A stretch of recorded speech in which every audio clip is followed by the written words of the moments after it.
Ce înseamnă Google Shopping Ads și cum lucrează asta? Google Shopping Ads este un nou format, nu e chiar atât de nou, el este nou pentru piața română, pentru Moldova el în genere nu este disponibil la moment. Un format de Google Ads combinat între search și display. Deci, practic, oamenii când efectuează careva căutări, le apare un feed de produse în partea de sus a barei în partea de sus a ecranului sau în partea dreaptă, în dependență de pe ce dispozitiv se află. Dacă sunt de pe desktop, atunci le apare de cele mai multe cazuri sus o galerie de produse cu unde este afișat poza produsului, titlul produsului, o mică descriere și prețul. Dacă sunt, deci uneori poate fi și inclusiv pe partea dreaptă să apară informația asta. Dacă sunt de mobil, în 99% sau majoritatea cazurilor apare doar această galerie în partea de sus. Checklist pe pași, cum setezi și instalezi Google Shopping Ads.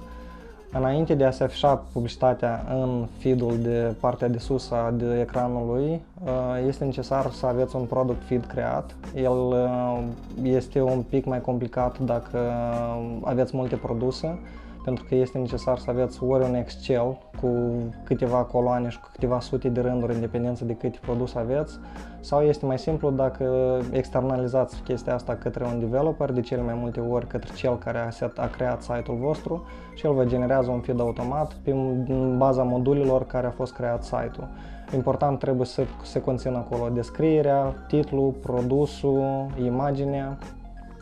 imaginea produsului, linkul către site, și încă careva parametri adiționali, este destulă informație pe online despre ce trebuie să conțină feed-ul ăsta.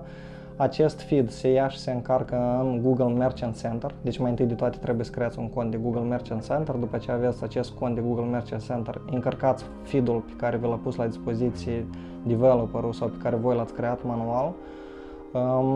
După ce ați încărcat acest feed, durează o perioadă în care Google are o perioadă de aprobare, de obicei de vreo câteva zile până el aprobă, analizează produsele. Dacă ați trecut cu succes această perioadă de aprobare, atunci unica ce vă mai rămâne să mergeți în partea de stângă din Google Merchant Center, este Growths, deci o secțiune a Merchant Center și acolo este Manage Programs. Și trebuie să faceți Enable Google Shopping Ads. După ce treceți procedura aceasta de setarea contului de Google Shopping Ads, unde mai completați careva date legate de shipping,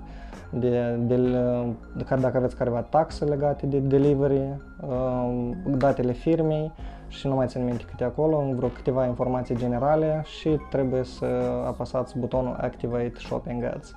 După ce ați trecut această procedură, mergeți în contul de Google Ads și creați o campanie unde selectați ca obiectivul Shopping Ads, după care încărcați în acea campanie acel product feed care l-ați setat anterior și dați Start campanie. Înainte de a apăsa butonul Start, recomandarea mea este să stați și să analizați fiecare pagină a site-ului vostru și să scoateți cu o listă cât mai mare de cuvinte cheie negative. De ce? În momentul în care voi o să dați start din prima, fără ca să aveți această listă de cuvinte cheie negative, campania voastră va rula și va apărea pentru foarte multe cuvinte cheie relevante. Minusul la campaniile de Google Shopping Ads este acela că tu nu poți defini pentru ce cuvinte cheie anume vrei să te afișezi, cum e cazul la Google Search Ads, cele campaniile obișnuite pe care toți majoritatea cred că sunt deja obișnuiți pe partea de Google Search.